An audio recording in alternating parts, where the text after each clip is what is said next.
অবস্থাটা এদিকে বেড়া কি আর লাগবে না আর এটা কিন্তু কোনো কথা না। আগুন এক পর্যায়ে আস্তে আস্তে বাড়তেই থাকে। পরবর্তীতে fire service, Bangladesh military academy যে ফায়ার সার্ভিস আছে তারা সকলে এসে সাধারণ জনগণ সকলের প্রচেষ্টায় অবশেষে আগুনকে নিভাতে সক্ষম হয়। দুইটা বগিকে রেখে মূলত হচ্ছে সবগুলো আলাদা করে দেওয়া হয়, যার ফলে একটা বড় দুর্ঘটনার হাত থেকে আজকে রক্ষা পাওয়া গেছে।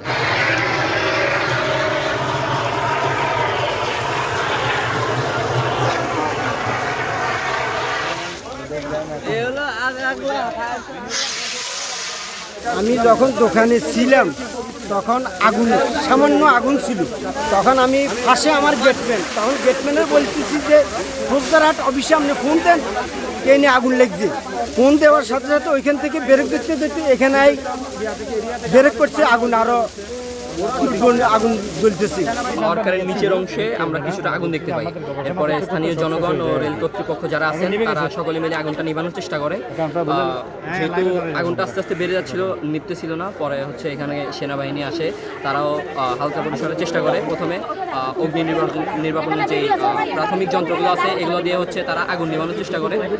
আগুন এক পর্যায়ে আস্তে আস্তে বাড়তেই থাকে। পরবর্তীতে fire service, Bangladesh military academy যে ফায়ার সার্ভিস আছে তারা সকলে এসে সাধারণ জনগণ সকলের প্রচেষ্টায় অবশেষে আগুনকে নিভাতে সক্ষম হয়।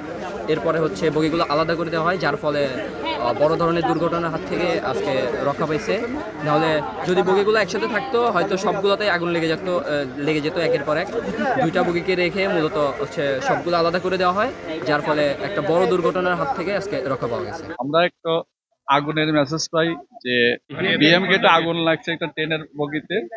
তো আমরা আগুনের সংবাদ পাওয়ার সঙ্গে সঙ্গে আমরা দ্রুত সহিত এখানে আসা দেখে দুইটা বগি আগুনে জ্বলছে। তো আমরা তাৎক্ষণিক দুইটা ইউনিট কাজ করে আগুন মোটামুটি আমরা নিয়ন্ত্রণে নিয়ে আসছি। এখানে কোনো হতাহত কেউ ছিল না বা হয় নাই। একটা যাত্রীবাহী বগি ছিল আর একটা পাওয়ার ইউনিট যেটা জেনারেটর থাকে, মোটামুটি আগুন আমরা নিয়ন্ত্রণে করছি। এটা কোথায় থেকে লাগছে এটা আমরা পরবর্তী জানানো হবে। কোথায় থেকে লাগছে এখনো, এবং রেলের কর্তৃপক্ষের সঙ্গে আলাপ করে এটার জানবো যে কোন দিক থেকে আগুনটা লাগে।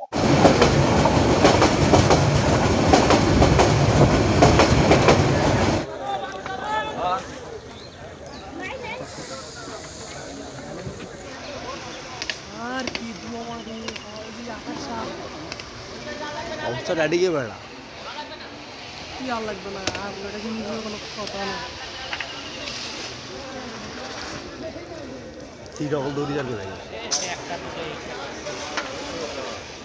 নদীর না রং পাইয়ে ঠিক আছে